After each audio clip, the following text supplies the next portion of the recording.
Welcome to the Counter Narrative Podcast, a show designed to change the way we talk and think about education. I'm Charles Williams, and together we'll explore untold stories, bold ideas, and innovative approaches that transform our schools and communities. Let's get started.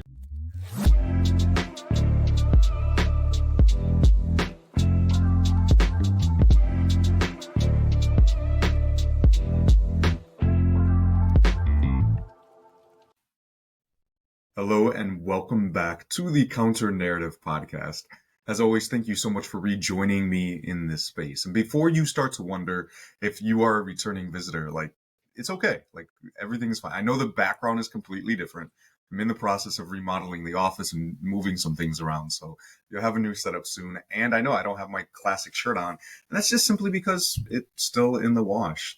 It is what it is. But that's okay, because you're still in the right show and we're going to have a blast, because today I get to bring on somebody who I've not had a chance to share professional speaking space with, but whom I have had a great opportunity to spend a lot of professional space with, somebody that I have known for quite some time, and just thrilled to bring her into this space. And if timing was not enough accurate, next week from this recording is National School Counseling Week. And so probably one of the most phenomenal counselors, phenomenal educators, wonderful people that I know. I want to bring on Lydia McNeiley. Lydia, how are you today? Good morning, Charles. Thanks so much for having me. Man, I'm so excited to be here with you. Yeah, me too. It's interesting because you and I have shared space in a very different way. And so we're crossing a border here, but I think that's going to be okay. Yes. It's been a few years, but yes, definitely. I remember the first time I saw you was like a family engagement event at Scott Middle School. I want to say, I don't even know how many years ago. That was a while ago. So yeah, we don't need to age ourselves. It's okay. Okay. Yeah. Been a while. But yeah, so Lydia did just mention Scott, and so for those of you who follow along and just the work that I do, you know that I've often spoke about my wife, who is an educator and who works at Scott, and so you kind of see how close all of these things are. So before we jump in, Lydia, tell us a little bit about who you are. What is the work that you do? What was the journey that you've been on? Who is Lydia McNeiley? Yeah, sure. So my journey is not a traditional one. And I think it took a long time for me to kind of come to terms with that and accept that. I think for a while there was a lot of just me feeling ashamed of the fact, not the background, but just the journey. The journey was not an easy one. But so my name is Lydia McNeely. I currently serve as a lead professional learning specialist for Hatching Results. So I actually am training and working with school counselors and administrators across the country to help them build a comprehensive school counseling program. School counseling is my jam. I was the middle school counselor of the year for Indiana. I was the Indiana School Counselor of the year in 2024. I'm really passionate about the work and the impact that school counselors could have with their students. And so started my career in education. I was a young parent, so I started my career in education a lot later in life. I started initially working for a telecommunications company. I worked for them for 14 years. They had layoffs, so I had about 2 years of college done. So I started off as a parapro actually in Hammond. So did not have my bachelor's degree. Once I earned my degree, then became a long-term sub. And then at that time, Hammond, there was a disproportionate number of African-American male students who were suspended and expelled. And they created a position called suspension expulsion interventionist. And so I was really working one-on-one individually with students and helping just support them in whatever way I could, helping them become successful in the school. So start off with that. By that time, I had my bachelor's degree. I noticed that the school counselor, her room was close to mine. And I noticed that she had more of an impact. I saw the impact, right? I saw the change she was making. I was in meetings with her. At that point, I had a lot of imposter syndrome. I would not say 2 words in a meeting. I had notes everywhere. It was just a whole thing. But I started noticing this work, this is a passion point of mine. Maybe because we grow up, I grew up on the south side of Chicago. my husband and I, like, we were kids when we had our daughter. So just, again, just um, speaking to like the reality of that was going on in a lot of our families' lives. And I think for a long time, like I was just really quiet about it. But as I started progressing in my profession and just kind of realizing like my journey spoke to a lot of our families, and I really like that kind of changed my way of thinking with it, where it was like, okay, well, yes, I didn't have that traditional background. It took me, I want to say, like probably my daughter was graduating high school when I was graduating college. So it took a while, right? But it ended up with my master's degree in school counseling, ended up with my administrator's license, went from para to sub to school counselor to lead counselor, then to district coordinator. And now I'm able to oversee counseling and help, build what we were building in Hammond just across the country with other counselors and support their work. So it's been an exciting journey. I'm also the assistant chair for the Indiana School Counselor Association, the first Latina to be in that role, first Latina to be Indiana School Counselor of the Year. So just um, really fortunate and really grateful for the experience, the journey, the ups and the downs, and the bricks and falls along the road. But just really excited to be here in this space, especially I think in this time where it's so. I told my mother to stop watching The View. My mother is an immigrant. My mother was born in Monterrey, Mexico. Like, there's a lot of things that are very personal right now. What's going on? Um, so I asked her to stop watching The View because her blood pressure was just getting like higher and higher. And she loves the show, loves The View. She'll watch it in a couple of months, but right now for her health, I think we have to kind of take a pause on that. So yeah, but that's kind of my journey to get here right now.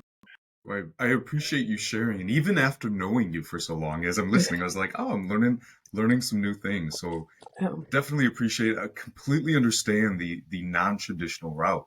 In fact, the more I speak to individuals, the more mhm, I hear the journey starting off saying it wasn't a traditional journey, and I was like, yeah. I wonder how many of us have actually taken what we perceive to be Right. a traditional journey. Like, no, your journey is yours. So Yeah.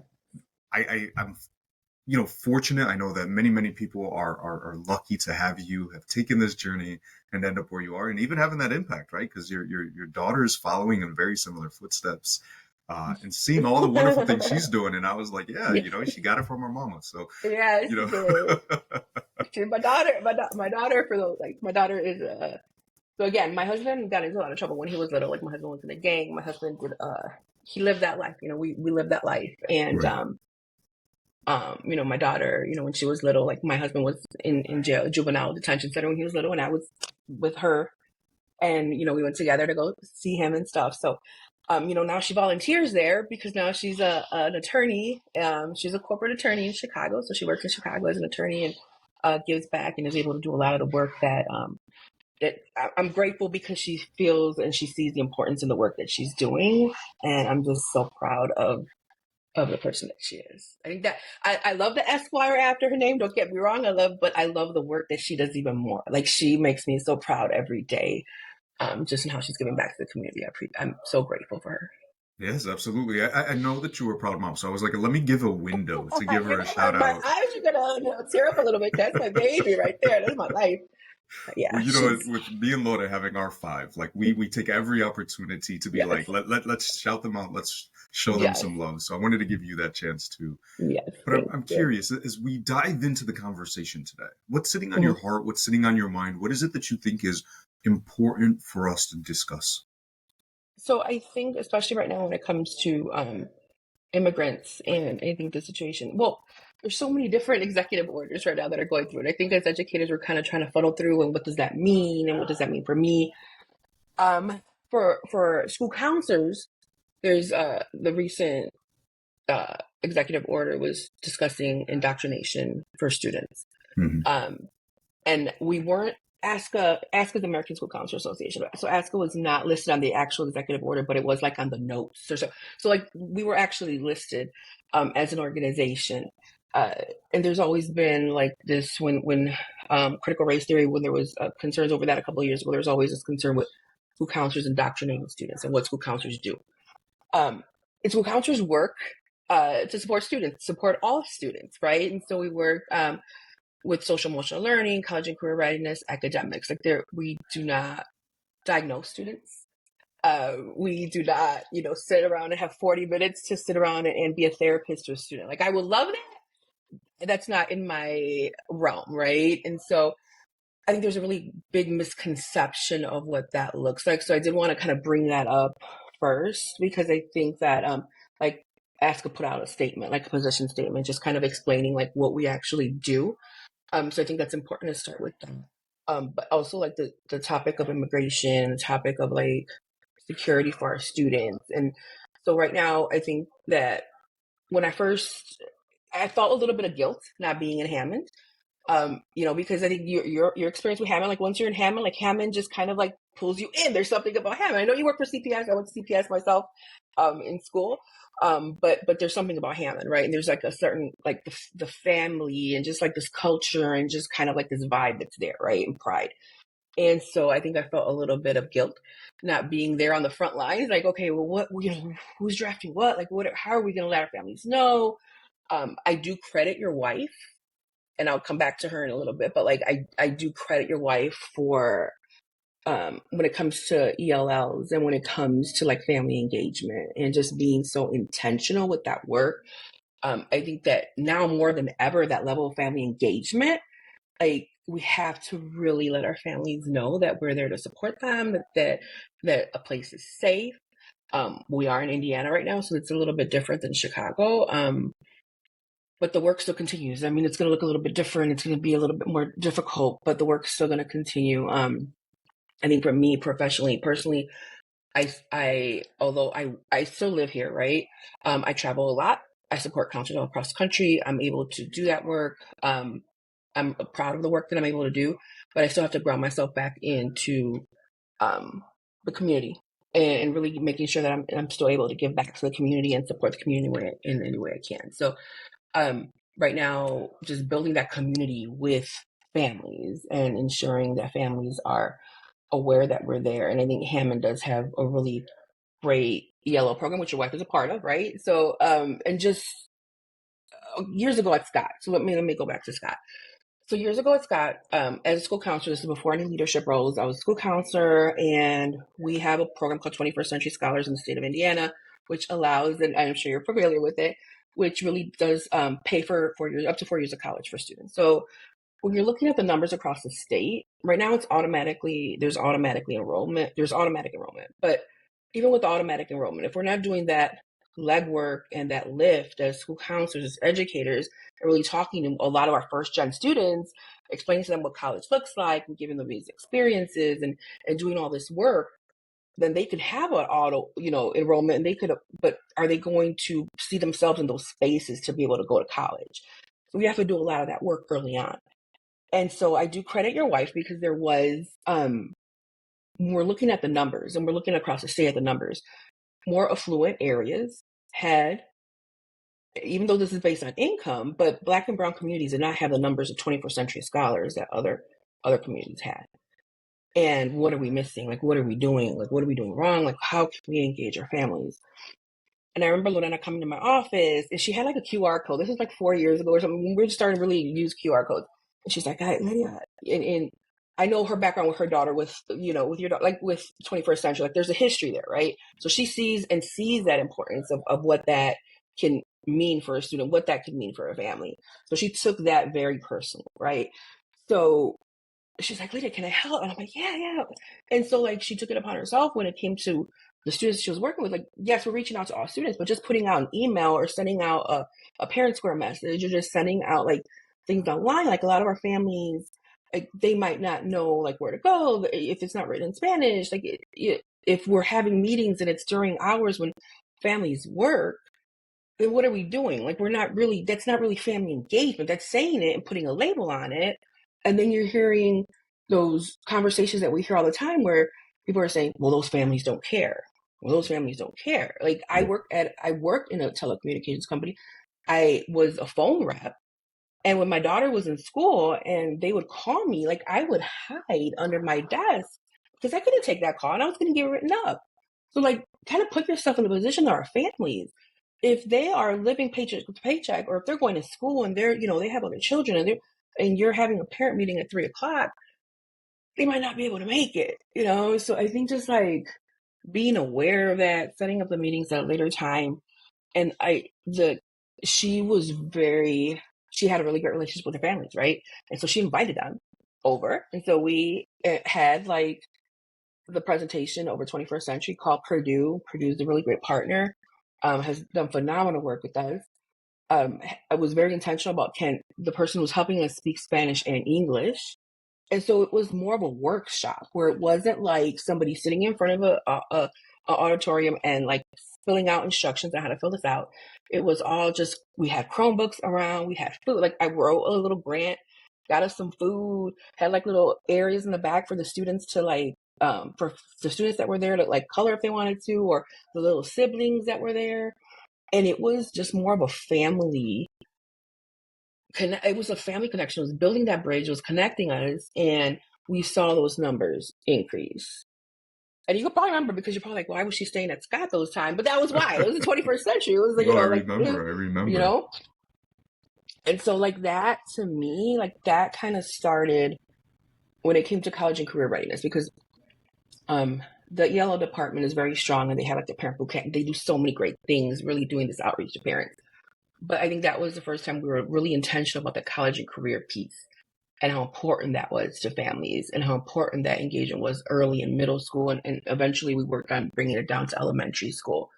Um, but then when I became the district lead, still continuing that work and like we were having field trips and I wanted to make sure like intentionally are all students included or I don't want it to be like the same 5 students that are great and they are phenomenal, great honor students but I want all means all. So how are we servicing all?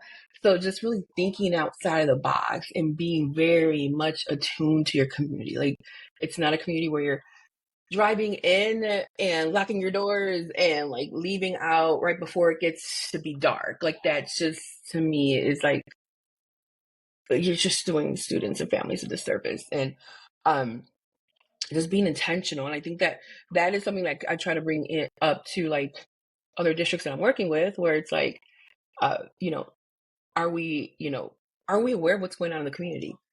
Are we aware of, is the church important? Like, we have to go where our community is. We can't make assumptions and paint everybody with this broad stroke. Like we have a broad brush. We have to be intentional about the work that we're doing and really like work with different leaders in the community to figure out where those spaces are and go there. And I think that's what we started doing in Hammond. I'm trying to do that, with the work that I'm trying to do with other districts now, but just still going back to that and still trying to support them in any way I can and say, hey, I'm still here. Like I don't live in California. I work a lot in California. And I love working in California, but I'm still here too. Last week I was in California and I walked in, and I know you have this experience in Chicago schools, but I walked and I was doing a on-site visits with counselors. So I was kind of just like meeting them at the different buildings and like listening about the work that they're doing. It happened to be like the first 100 days of school. So like everybody had like, the old, gray hair and everything. But I walked in the building and outside I see all these murals. And this is like, community. And I saw these beautiful murals. And I just imagined like walking into these spaces as a student and just feeling like this sense of pride, overwhelming pride.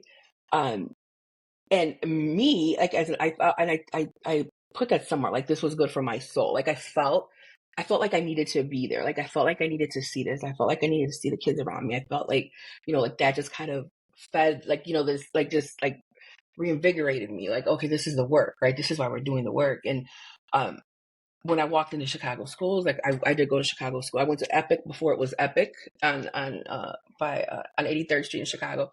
Um, I went to Sullivan. It was called Sullivan at that point. But like you would walk into the building and there was pride. Like I went to school, Black, Latino, Puerto Rican, Black, Mexican, Puerto Rican, and like we would like go up to the third floor and like have all these assemblies and just like this sense of pride in the building where you felt welcome and and that's I just I miss that feeling, right? And I think like as an adult, as an educator, as a BIPOC, person doing this work, like I think sometimes we have to feel it, like what I'm saying, like we have to be like, okay, yes, this is why we're doing it. So yeah, I'm not really sure what the question was, but I went kind of all over, but it was just I wanted to give shout out to Lorena because like literally That changed it. Like that changed that thought. I remember being after that. I remember being on a call, and I was so grateful. I was so happy. We brought a scholarship, like and they were speaking. That it was an honor scholarship, and it was for seventh graders to apply. It was a Jack Kent Cook scholarship, and the representative was from Northwestern. She was meeting with their families, and we're like, oh, I did all this legwork, right? So I did all this legwork, and I called the parents, called the students, sent all these notices, sent reminders. And when I was on that call, like I forgot. I needed to check myself because I forgot. Like I had filled out FAFSA forms my entire life. Like I said, I was in school, in my 30s. Like I was in school in my 30s. So so I had filled out, and I didn't trust my daughter with her FAFSA forms at first either. So like I filled out her forms too. I've done it so many times, even though I was first gen, right? But I forgot how that must look to a family who's never had to fill out a form like that before, and who had so many like just circumstances, right? And just like this uncertainty. And I remember being on that Zoom call and being so excited that there were all these families that were on the call, that engagement. But I remember their questions, and I remember like just the looks on their faces, and I just didn't feel that we were doing the right job in supporting them. That like we have to do better. And so yeah, I think that's kind of driven every single thing that I've tried to do after that, is just kind of really being intentional with the work that we're doing to support families. I think that's what Well, we have to do now. yeah, yeah. And, what I love is that you started this off, right? The very first things that you started saying was, here's a perception that people have of counselors. They Hmm. think that we're sitting in rooms. They think that we have all of this time when, right, Hmm. the research shows that on average across the country, like every counselor has something like 400 kids. So Hmm. to spend Yeah. 40 minutes with each kid, like, I don't know how that time works, but Right. the math isn't mathing. Right. But Right. the idea that we're sitting in these spaces, sitting in these rooms, indoctrinating kids into these, horrendous beliefs and ideas and ideologies and practices and whatnot. And then you sat and you shared, right, all of the things that you've been doing, all of the things Hmm. that you've been a part of, right? These movements. And what I heard from you wasn't indoctrination into anything. What I heard was, how do we make sure that our families, that our students are receiving the supports, the tools, the resources Hmm. necessary so that they can reach whatever success looks like for them, whatever it is that they're trying to pursue, whether that is a 4-year university or college, whether it's a trade school, whatever it might be that they're pursuing. How can I make sure that they're getting to that space? And so listening to that, I'm like, it's interesting, because you're right. There are narratives out there saying, Yeah. hey, this is what we as educators do. We're indoctrinating kids. We're doing this. We're doing that. And in reality, you shared what is happening. So I want to ask, in your opinion, for whether experiences or Hmm. conversations you've had, why do you think this is? Why do you think there are individuals who are so quick to agree with this idea that this is what's happening within our schools, especially with our counselors, that there's a manipulation of young people? I think that I think there's a lack of knowledge, right? I think there's fear. I think there's fear, and I think initially with the American School Counselor Association, this happened a couple of years ago. I think initially there was a picture taken in a slide, and it was talking about diversity, and it was talking about like equity and how important that is, and um, just inclusion, and just kind of what I described, where I want like if our job is to service all students, like what does that look like? It's not a one size fits all. Our families come with different backgrounds, and our families come with just different experiences. And how are we going to elevate that? And how are we going to do what's right by them? And I think that there's a fear sometimes when people see that and feel like that's exclusionary to some. Um, but I don't feel that way, and I don't think that as school counselor, like that's not, we're not taught to, hey, you know what, I was intentionally working with the EL department because they had been excluded for since I don't even know how long. Like I remember, and I don't know if it was Luna or somebody who said like this was the first time my kids were included in something like this. And when we did a college and career fair, we took them to South Bend, and this was when I was at the district level, and we took 500 students from Hammond to South Bend for a career fair with Indiana Latino Institute, um, and everybody was welcome to come, right? So we opened it up to everybody. It wasn't just for Latino students, but we were intentional to make sure that EL students were there because it was also in Spanish and English. So that way, like, I want my kids to feel that they have a space here. If you know, my daughter, you see my daughter. My daughter has her big hoops on. My daughter has her long nails. My daughter can be like people assume as being hood, right? But she can be very professional in her spaces as well. But when my students would see her as an attorney, Mm-hmm. right? And not, and she's doing all this work in these spaces. That's not what their idea, because it's not what they've been shown. And I want to give them another picture, right? Where this could be a reality, right? And I think that's there. There is this misconception or fear over what that actually means. But Black and brown students, my daughter's friends are all Black or Latina, right?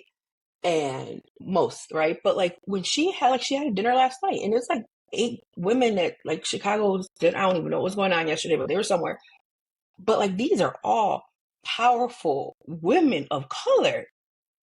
And to me, like I get chills over it because that's just so powerful. As if a student seeing that, like these are doctors, these are lawyers, like these are people who are making decisions, and they're still in their 20s, right? And but they're bosses, but that's what my kids need to see, because I want them to see that they can do that too. Like that's within their reach. So I think that there is that misconception over what we do, um, but we support students. At the end of the day, like we support students, but we follow laws as far as like Indiana. Like you have to, if a student self discloses that they want to go by a different pronoun, or I don't even know pronouns. I don't even know what executive order came out yesterday. But but uh, but we follow. Like, you know what I'm saying? Like there are laws. Like we have to inform Right. parents. Like there's not this whole secret society. I don't even know. Like it haven't. Hammond was in debt. I don't even like. We don't have time to be sitting here sending people to doctors. I don't even know what this stuff is coming from. Like I work with 400 and something students. Like we do not have time to be sitting. Like we are literally trying to be out there, trying to show students that we're there. Like we're not just in our offices as school counselors. I think there's also this idea of like guidance counselors years ago would just be in an office and be scheduling, and that would be like what the work was. Years ago, ASCA like changed the term from guidance counselor to school counselor. School counselor is supposed to be like all inclusive, like we're working with the entire student. So like we're spending that time really like intentionally doing that work and supporting students. But I do feel that people are kind of Yeah. afraid. Well, I wonder, right? You mentioned something at the end there about the concept of a So I remember Right, being in school. I right, remember having my counselors, right, but my counselors were not there for me to right, hash out my thoughts and my feelings and my problems, right? They were there to give me my schedule. They right, were there to make sure that my right. credits were aligned, even when I remember in February of my senior year, when I discovered that I was going to be a father, Mm-hmm. right? My counselor wasn't sitting there like, "Hey, let's explore plans, let's explore options. Right, Where right, can we get you some help?" It was like, "Are you still going to school? Like, what track are you still on?" right, Right? Like, so should you sign up for the scholarship or no? Like, right, right, those were the like. It wasn't what I see now, right? It right, wasn't. I need somebody to talk to. I'm struggling. I need some support, right? Not right. so much just guidance. And so you're right. I think part of it stems from a misunderstanding Mm-hmm. of what the role has become, because that isn't what it used to be. Right. And many of the people spreading or starting these narratives, they have no connection. And so Mm-hmm. yeah, it was your experience. And then I've always said this, right? I know some people take it as conspiratorial. I like it's just a bit cynical, but we have these conversations about, and you mentioned this at the very beginning, that I think sometimes people are worried that they're being left out, right? Mm-hmm. Right there's this concept that when we talk about DEI, equitable practices, that it's a zero sum. So in Mm-hmm. order for some people to get some things, that means that Right. I have to go without. And it's like, by no means, right? And so there are always my Mm-hmm. considerations of, are these narratives stemming from a place of misinformation, or are they stemming from a place of intentionality to say, we don't like what is happening. You're disrupting the system that was Mm-hmm. designed to Mm-hmm. do what systems are designed to Mm-hmm. do, Mm-hmm. and therefore we're going to spread this false narrative to Right. dismantle, Right. right? To spread those rumors. And So I just want to say thank you for standing up in the face of that, because I understand how challenging that might be, Yeah, especially in this current day and age. So I just yeah. want to say, thank you for standing up and continuing to do this work. Thank you. It's becoming more and more challenging, but I think that it's work that has to be done, right? And I think that the more we get the information out and the more that we advocate, and I know this is not going to drop. This will drop after National School Counseling Week, but I mean that's what National School Counseling Week is really a week of advocacy. It's not Teacher Appreciation Week. You really people know understand the roles of teachers. I would hope they would, but school counselors, because the name change and because of just like really what we're doing differently, where it's and this is the connection with administrators and school counselors. Like school counselors can really help when it comes to strategic plans for schools, when it comes to 5-year plans, when it comes to your school improvement plan goals. Like a lot of times school improvement plan goals are based on like a reduction of Fs, right? Or a graduation rate. And that's my job, right? That's my jam, right? And so like if you're intentional with the data and you're intentional about working and that's how I was able to grow. Like honestly, like I give Jeremy Hicks is the principal at Scott Middle School, Angelique Rodriguez is the principal at Scott Middle School for a time too, and like literally like just kind of working with them and them giving me that space and the opportunity to kind of do my job. And then I started realizing like, okay, we're working with students with grades that are failing, but that's part of their school improvement plan goal. Oh, wow. Like, okay, so why don't we work together? And so that's how we just started building and building the program and really just starting to get the buy-in from administrators. So a school counselor can do what a school counselor is trying to do and not necessarily non-school counseling related duties, which is like covering lunch or covering classes and doing all those things, but really doing those lessons that I'm talking to students about the importance of grades and doing those follow-ups and check-ins with students and doing the work that that we can do. That's also going to make you look good as an administrator because it's going to help you, right? And I think Right. that that's where where there's a misconception about the profession, um, and what we could actually do. And I think I'm very fortunate that my administrators in Hammond saw that and recognized that and let us do our work. So that's what we were able to do. The things like bringing, speakers in and just like doing all of these like activities with other individuals and the family engagement because they saw that that was part of the role. Yeah. And you pointed something out, right? As a school administrator, you're right. Like your role is invaluable to us reaching those goals. It's not a Mm-hmm. space of just like shut up and Right. learn. Like we're Right. never going to reach those goals if all of these SEL, and I know again it's a controversial idea, but Mm-hmm. it's exactly how students are able to be in a space where they can learn. And so, I shout out to Ms. Jackson, who I've had with me as one of my school counselors for years, and now I've got Morris and Dean. So just shout out to you and them and all the work Yeah. they do. And so I'm curious, right? I know I mentioned typically I ask a resource or an idea, a next step, Mm-hmm. but I'm almost hearing two different pieces here. Mm-hmm. One, if I understand, if I, whether I'm a school counselor, I'm a school leader, I'm a parent, whoever it might be, if I understand the work that school counselors are doing, Mm-hmm. truly doing, how can I help promote that so that way we are consistently challenging and countering the narrative, Mm-hmm. not just on the show here, which is a phenomenal episode, Yeah. but like just in general, but then also on the other side. What if I'm a person who doesn't know? I've been hearing these stories. I heard this episode, but Mm-hmm. how can I maybe learn and better understand the true work that counselors are doing? And so, kind of to both of those audiences. I think the counter I would say to I would go on the American School Counselor Association website. I would like take a look and there's webinars that are free. I would go for my profession for my organization for Hatching Results. There's a lot of free resources online and really just educate yourself about what the reality is. I think that if you are able to walk, as you mentioned, you gave a shout out to your school counselors, and maybe just go visit your child's school and really take a look. I think you have to like look for yourself, see for yourself, like walk into your school building. When my daughter was younger and there was a concern, I would walk into her building. So walk into the building, have a conversation with the school counselor and find out what the reality is. And I think that if you're really, when you're looking at school counselor ratios and thinking about like the social emotional learning, right? Just making sure like what could that look like? What I mean, people there's a term people don't really understand what that looks like in reality. Social emotional learning might be, hey, you know what? You're going to take a PSAT test. They are like anxious. So let me just like take a deep breath and breathe, right?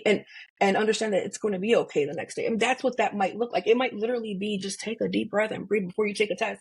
It's going to help them go into college. So let's be real about what that looks like, right? When it comes to academics, like, hey, you know what? I've done a lot of work when it comes to like AP and dual language and disproportionality when it comes to Black and Brown students, right? 3% of students, ELL students, are enrolled in AP courses. That's a really low number, right? It doesn't sound right? It's horrible. But why aren't they, right? So as a parent, like, at school council, we have to be intentional about who we're putting into classes, right? Like, we have to really be, like, we have to make sure that our classes reflect our students. Like, we're not just putting, a lot of times that where it was more males in a class, more females in a class. Our enrollment should look like our students, and we should be talking to families, talking to students. But as a parent, if I'm a parent and I have this idea and I'm concerned about what's being taught right to my student, like, visit the class, do a background check. If we're doing a lesson, come in and visit the lesson. You have more you could add. I used to send newsletters out. I used to send parent square messages out. Like, this is what we're doing. I would take pictures because you see me on Twitter. Like, I would be online. I would post stuff because this is the work. And at that point, my counter narrative at that point was like people's misconception about what was going on in Hammond. And I was like, oh, hold on. Okay, no, I'll show you what we could do. Right. And 4 of our secondary schools in Hammond have received national recognition by the American School Counselors Association. Right. Because we're doing the work. Yes, we are. We're doing the work. CPS is really good at that work too. So I got to give CPS, kudos for that. But you take a look at the reality, right? And families are always welcome into spaces. Certainly there's background checks or whatever you have to do beforehand, but like, make arrangements, talk to your school counselor, like, hear it from them first. And I think that the more that you build that relationship with them, you're going to say, hey, you know what? They're in it for the students. Because at the end of the day, like, I would not do what I'm doing.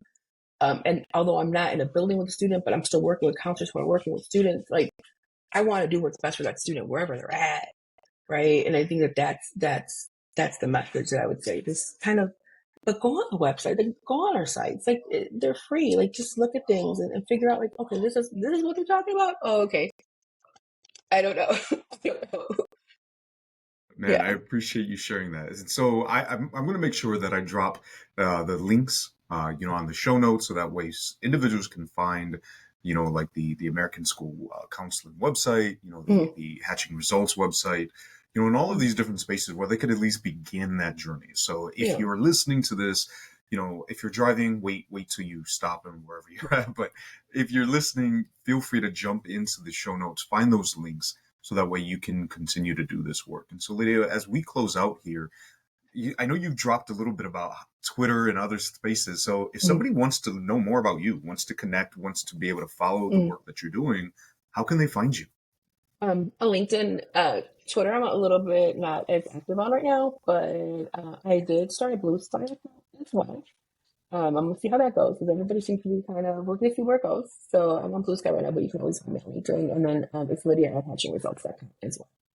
All right. Really Thank you easy. so Hatching much. Results is my first name. There you go.